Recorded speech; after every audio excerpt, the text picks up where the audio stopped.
Hello friends, welcome to my channel stories by Karima Kushwaha. दोस्तों, जैसा कि आप जानते हैं, मैं हर रोज़ आपके लिए अलग अलग और रहस्यमयी कहानियाँ लेकर आती हूँ और कुछ इसी तरह की कहानी मैं आज भी आपके लिए लेकर आई हूँ।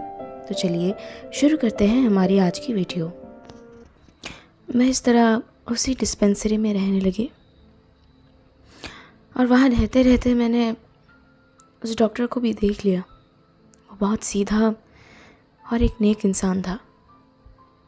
हमारी ज़्यादा बात नहीं होती थी। उसने मुझसे सिर्फ इतना कह रखा था कि मैं जब तक चाहूँ वहाँ रह सकती हूँ, और मुझे खुद भी बाहर निकलने में बहुत डर महसूस हो रहा था। ऐसा लग रहा था कि बाहर निकलते ही कोई ना कोई मुझे ज़रूर देख लेगा और फिर वो सब मिलकर मुझे मार डालेंगे। मैं किसी तरह वहाँ अपनी जान बचाने के लिए छुपी हुई थी।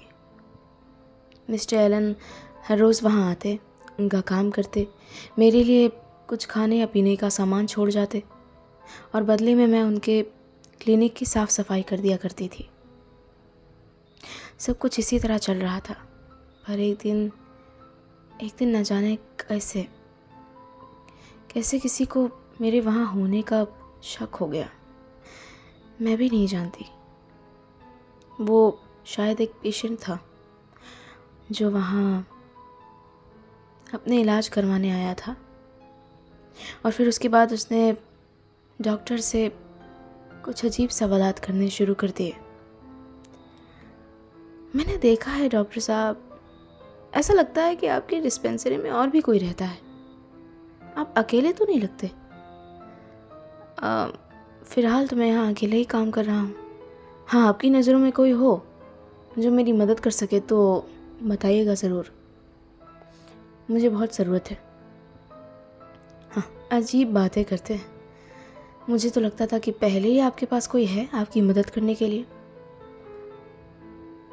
फिलहाल मेरी जानकारी में तो ऐसा कुछ भी नहीं है। हाँ, आपने कभी कुछ देखा हो तो बताइए। देखा तो नहीं है डॉक्टर, पर फिलहाल हमारे गांव से एक लड़की गायब है। हमने पूरा जंगल छान मारा, वो कहीं नहीं है, और गांव के लोग उसे अपने घर में ठिकाना देने को राज़ी नहीं है, और वो अकेली बहुत ज़्यादा दूर तक नहीं जा सकती। हमने आसपास के गांवों में भी उसे ढूंढने के लिए लोगों से कह दिया है, पर वो कहीं भी नहीं मिली। उस रात वो अपने घर से भागने के बाद इसी ओर आई थी और फिर दिखी ही नहीं। तो शायद हो सकता है दरिया दिली में आकर आपने ही उसकी मदद कर दी हो। फिलहाल के लिए मैं आपका डॉक्टर हूँ और मेरे पर्सनल मामले में आप कुछ नहीं कर सकते हैं, और ना ही मैं आपकी निजी ज़िंदगी में इंटरफेयर करने आ रहा हूँ, और ना ही मैं किसी लड़की को जानता हूँ। तो फिलहाल आप यहाँ जिस काम के लिए आई हैं वो काम करवाइए और चले जाइए, मुझे भी बहुत खुशी होगी। उस वक्त उसने ऐसा कह के बातों को रफा दफा कर दिया, पर हम नहीं जानते थे कि आगे क्या होने वाला है। वो इंसान तो शायद मुझसे बदला लेने के लिए ही आया था। दिन के वक्त जब डिस्पेंसरी में काम चल रहा होता था, उस वक्त मैं उनके लैब के हिस्से में चली जाती थी जहाँ कोई पेशेंट नहीं आता था, और फिर शाम होने के बाद ही बाहर आती थी। मुझे कोई परेशानी नहीं हो रही थी वहाँ रहने में, कम से कम मैं ज़िंदा तो थी। धीरे धीरे 1-2 दिन और गुजरे। फिर अचानक एक दिन शाम के वक्त जब मिस्टर एलन अपना क्लिनिक बंद करके घर जाने की तैयारी कर रहे थे, उसी वक्त 10 से 12 लोगों का झुंड आया। उसने उनके दरवाजे पर दस्तक दी, और इस बार उनके साथ उनके मुखिया भी थे, वही इंसान जिसने मुझे एक वेंडिगो घोषित कर दिया था। 1-2 बार दरवाजे पर बस दस्तक हुई। डॉक्टर ने दरवाज़ा खोला, और दरवाज़ा खुलते ही वो सब ज़बरदस्ती हमारे क्लिनिक में घुस आए, और उसके बाद वहाँ का सामान तहस नहस करने लगे। मेरे पास भागने का कोई रास्ता नहीं रह गया था। उस लैब में बस एक पुरानी खिड़की थी, पर वो बहुत मुश्किल से खुल पाती थी। उसे खोलने की ज़रूरत ही नहीं पड़ती थी। डॉक्टर भी ये सब देखकर बहुत हैरान और परेशान थे। तुम सब लोग ये आखिर कर क्या रहे हो? मेरे क्लिनिक में इस तरह तोड़ फोड़ क्यों कर रहे हो? डॉक्टर कुछ समझ नहीं पाया और ना ही उन्हें रोक पाए। हमारी मदद करने के लिए वहाँ कोई भी नहीं था। और ये सब होने के बाद वो फौरन भागते हुए लैब की तरफ आए। उन्होंने किसी तरह वो खिड़की खोली और मुझे बाहर भाग जाने का इशारा किया, पर मुझे वहाँ से बाहर निकलते हुए लोगों ने देख लिया और इस वजह से एलन को भी वहाँ से भागना पड़ा।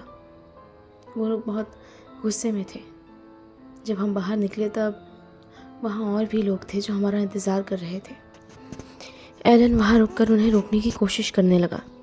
उसने उन्हें समझाने की कोशिश की कि मैं कोई वेंडिगो नहीं हूँ और ना ही मुझे कोई ऐसी ख़तरनाक परेशानी है, पर वो लोग अपनी ही धुन में थे।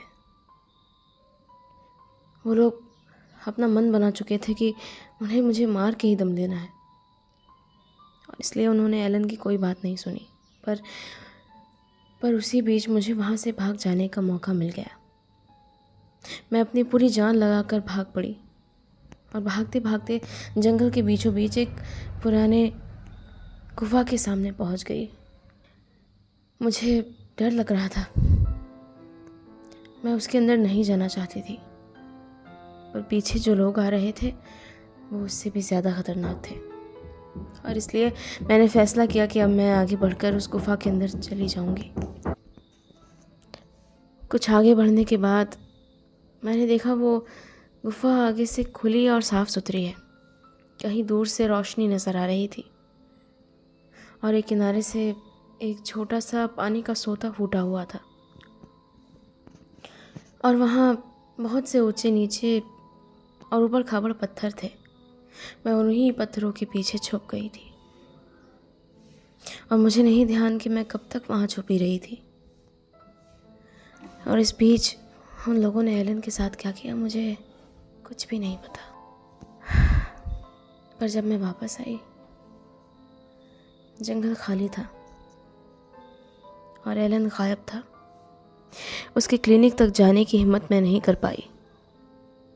मैं जाना चाहती थी पर नहीं जा पाई। मुझे लगा अगर किसी ने मुझे देख लिया तो मैं अब तक अपने मन में यही सोच रही थी कि वो ठीक होगा। पर फिर उसके बाद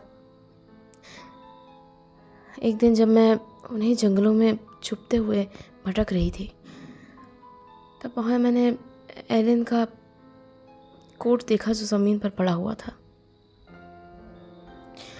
और मैं उसी कोट का पीछा करते हुए थोड़ा आगे गई, और कुछ आगे जाने पर मुझे एक भयानक दृश्य दिखाई पड़ा।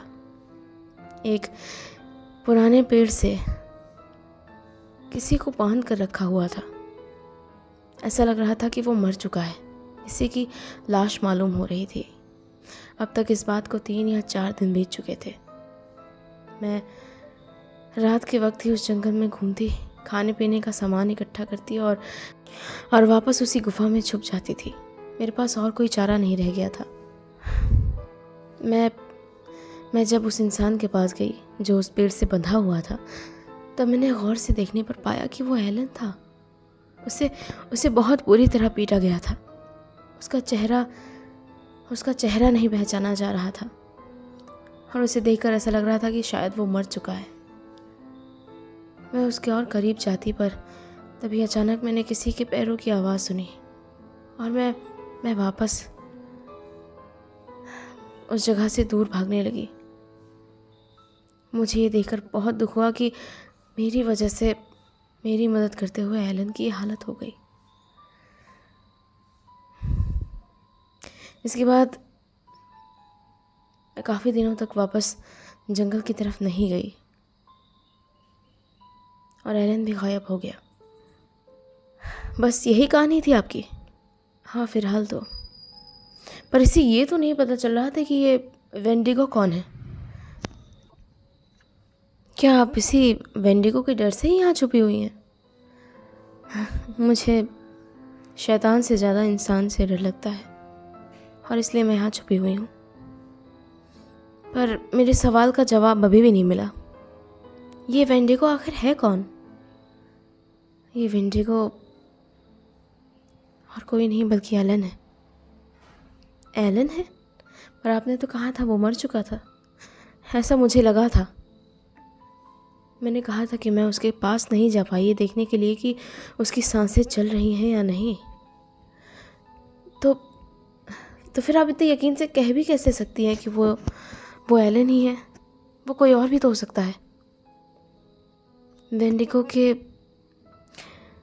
एक इंसान वेंडिगो कैसे बनता है ये तो आप जानते ही होंगे। जानता हूँ, बहुत अच्छे से जानता हूँ। तो फिर मेरे ख्याल में वो एलन ही है। मैंने इस वेंडिगो को ज़्यादा नहीं देखा, पर एक दफ़ा जब मैंने उसे देखा उसके गले में एक लॉकेट था। वैसा ही लॉकेट एलन पहनता था। पर इससे भी साबित नहीं होता कि वो एलन ही है। मुझे नहीं पता, पर मुझे उसके बाद एलन कहीं नज़र नहीं आया। कुछ नहीं पता चला कि वो कहाँ चला गया। वो गायब हो गया और कुछ दिनों बाद ये शैतान अस्तित्व में आ गया। उन लोगों ने उसकी इतनी बुरी हालत कर दी, उसे बांध कर रखा और ऐसी परिस्थितियों ने उसे एक वेंडिगो में बदल दिया। और उसके बाद उसने वही किया जो होना चाहिए था। वो शैतान जो गांव के लोगों को मारता फिर रहा था, उसने आखिरकार उसे ख़त्म कर दिया और दिखा दिया दुनिया को कि सच में वेंडिगोस क्या होते हैं। और मुझे इस बात का कोई अफसोस नहीं है। आपको इस बात का कोई अफसोस नहीं है, मैं जानता हूँ आपके साथ बुरा हुआ, पर गांव के सभी लोग बुरे तो नहीं हैं। मैं नहीं कह सकती कि गांव के सभी लोग अच्छे हैं या बुरे, क्योंकि मैं पहचान नहीं सकती कि उस वक्त जब मुझ पर मुसीबत आई थी उनमें से कौन मेरे साथ था और कौन मेरे खिलाफ था। फिलहाल मुझे आपकी मदद करनी थी और देखिए सुबह होने वाली है। वो वेंडिगो आपको अब नज़र नहीं आएगा अगली रात से पहले। तो तब तक आप आपकी तैयारियां पूरी कर सकते हैं। हाँ, आपका बहुत शुक्रिया। मुझे इजाज़त दीजिए। इसके बाद वो वेंडिगो हंटर वहाँ से निकलकर वापस गांव की तरफ गया। गांव जाने के बाद उसने अपनी तैयारियां शुरू कर दी। सबसे पहले वो वहाँ एक लोहार की दुकान की तरफ गया। तो मैंने सुना ये इस गांव की सबसे बड़ी दुकान है, तो क्या तुम मुझे कुछ बढ़िया लोहे के औजार दिखा सकते हो? जी हाँ, मेरे पास एक से बढ़कर एक औजार है। आपको क्या चाहिए? क्या तुम्हारे पास कुल्हाड़ी मिल जाएगी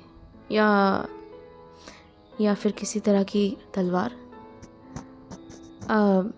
जी हाँ, दोनों ही चीज़ें हैं मेरे पास। बहुत अच्छा है, तो मुझे दोनों ही दे दो। और इसी तरह वो आगे अगली दुकान की तरफ गया। ये एक हथियारों की दुकान थी। तो आप यहाँ हथियार बेचते हैं। मुझे बताइए आपके पास सबसे बेहतरीन बंदूक कौन सी है? वैसे आपको यहाँ देखा नहीं है, आप इस गांव में नए हैं। हाँ, फिलहाल तो, पर उससे पहले आप जो काम कर रहे हैं वो कीजिए। मुझे एक बेहतरीन बंदूक चाहिए।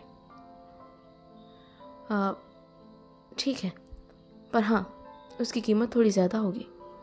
कोई फ़र्क नहीं पड़ता, मुझे बस मेरा सामान चाहिए। इसके बाद उसने एक बेहतरीन बंदूक ख़रीदी और उसके बाद वो वहाँ से निकलकर सीधे चर्च की तरफ गया। वहाँ के पादरी से कुछ बातें की और इसी तरह धीरे धीरे करते हुए शाम बीत गई। और शाम के वक्त एक बार फिर वो उसी जंगल में दाखिल हो गया। उसके हाथ में एक लैंटर्न थी जिसके सहारे वो आगे बढ़ता जा रहा था। अभी वो कुछ ही आगे बढ़ा होगा कि तभी उसे एक हुर्राहट उसके ठीक पीछे से आती हुई सुनाई पड़ी। वो झटके के साथ पीछे मुड़ा। 2 चमकती हुई लाल आंखें उसे झाड़ियों के पीछे से घूर रही थी। और उसी वक्त लोरेंजो ने उससे बात करने की कोशिश की। देखो, मैं जानता हूँ तुम्हारे साथ बहुत बुरा हुआ एलन, और ऐसा होना भी नहीं चाहिए था, हरगिज़ नहीं होना चाहिए था। इस कहानी को सुनकर अब मैं भी समझ गया हूँ कि गांव में क्या हो रहा था उस वक्त, पर मुझे तुम्हारे लिए अफसोस है। जानता हूँ कि तुम एक नेक इंसान हो, पर हाँ, तुम्हें इससे मुक्त करने के लिए मुझे तुम्हें मारना ही होगा। लोरेंजो ने अपना वाक्य ख़त्म किया ही था कि तभी झाड़ियों से उस वेंडिगो ने फौरन लोरेंजो पर छलांग मार दी। वो दोनों काफ़ी देर तक उसी तरह जूझते रहे। लोरेंजो इसी तरह खुद को बचाने की कोशिश कर रहा था। ये वेंडिगो वाकई बेहद खूंखार और ख़तरनाक था। ऐसा उसने पहले कभी कुछ भी नहीं देखा था। उसने किसी तरह खुद को उसके पंजों से छुड़ाया और उसके बाद उसने फ़ौरन अपनी गन निकाली और गन का एक फायर सीधे उस वेंडिगो पर झोंक दिया। और उसके बाद वो भागते हुए नदी के पास पहुंचा। वहाँ ऊंचे ऊंचे पत्थर थे जिसके पीछे छुपकर वो कुछ देर तक अपना समय ले सकता था अगले हमले के लिए तैयार होने में। उन्हीं बड़े पत्थरों में से एक के पीछे लोरेंजो जाकर छुप गया था। उसने अपनी गन एक बार फिर से लोड की और उस वेंडिगो को देखते हुए एक फायर झोंक दिया। वेंडिगो उस फायर से एक बार को हक्का बक्का रह गया, पर फिर भी ऐसा लग नहीं रहा था कि उसे कुछ भी फ़र्क पड़ा है या चोट पहुंची है। वो फ़ौरन अगले हमले के लिए तैयार हुआ और भागते हुए सीधे उसी पत्थर की ओर आया जहां लोरेंजो छुपा हुआ था। और उस पत्थर के करीब आने के बाद वो रुक गया और धीमे कदमों से बढ़ते हुए उस पत्थर के आगे की तरफ गया, पर वहाँ कोई भी नहीं था। इसके बाद उस वेंडिगो ने हवा में लोरेंजो की गंध को महसूस करने की कोशिश की और धीरे धीरे वो उसकी गंध को महसूस करता हुआ उसके करीब गया। लोरेंजो अभी भी एक पत्थर के पीछे छुपा हुआ था और साफ देख पा रहा था कि वो वेंडिगो उसके करीब आ रहा है। उसने फ़ौरन अपने हाथों में उसकी कुल्हाड़ी पूरी मजबूती के साथ पकड़ ली।